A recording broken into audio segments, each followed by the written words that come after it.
jaunuoliai, kurie ateina treniruotis į kovinius menus, yra daug silpnesni, negu, pavyzdžiui, buvo prieš 20 metų. Todėl, kad prieš 20 metų nebuvo tokių didelių galimybių, kokios yra dabar. Internetas, DVD grotuvai, iPhone'ai, iPodai ir visokiausios kitokios technologijos, kas tikrai yra sugadinę tikrus vyrus. Tai aš manau, kad šiuo metu jaunimas yra tikrai fiziškai silpnesnis negu buvo seniau.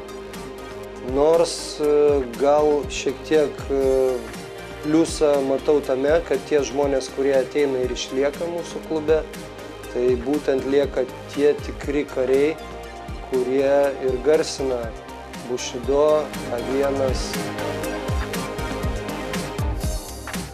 Šiandien dienai, žiūrint į MMA kovotojus, tai susidaro nuomonė tokia, kad jie yra puikiai įvaldę smūginę techniką ir idealiai dirba parterėje. Tai yra įvaldę puikiai imtynių įvairiausius veiksmus.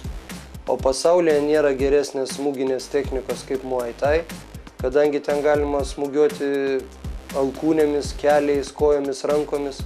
Ir nėra geresnės imtynių sistemos kaip braziliškas jiu-jitsu, kadangi ten galimi ir smaugimo veiksmai, ir laužimo veiksmai, ir įvairiausi metimai. Ko, pavyzdžiui, daleiskim, sambo sistemoje negalima smaugti, dziudo sistemoje negalima laužti kojų, o visa tai yra įmanoma braziliškam jiu-jitsu. Bokse naudojamos tik rankos, kickbokse tik rankos kojos, karate kai kuriuose stiliuose vien tik tai kojos arba rankos, vien tik tai smūgiuojama į korpusą, draudžiama smūgiuoti į galvą, o Muay Thai sistemoje leidžiama viskas.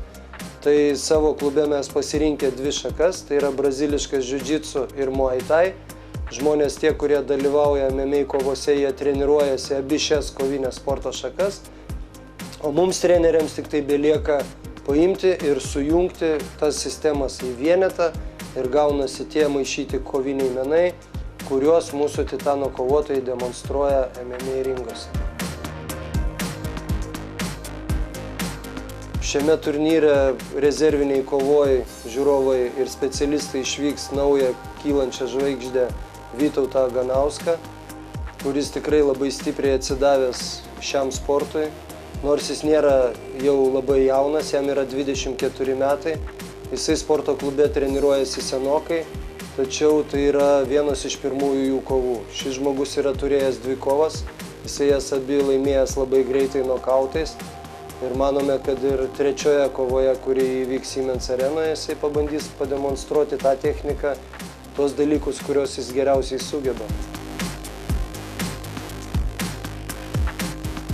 Kviečiu visus neabejingus vyrus ir moteris, taipogi kviečiame pasigrožėti puikiais vyriškais kūnais, krauju, prakaitu, galbūt netgi vyriškomis ašaromis, kurios liesis kovo 19 dieną Siemens arenoje.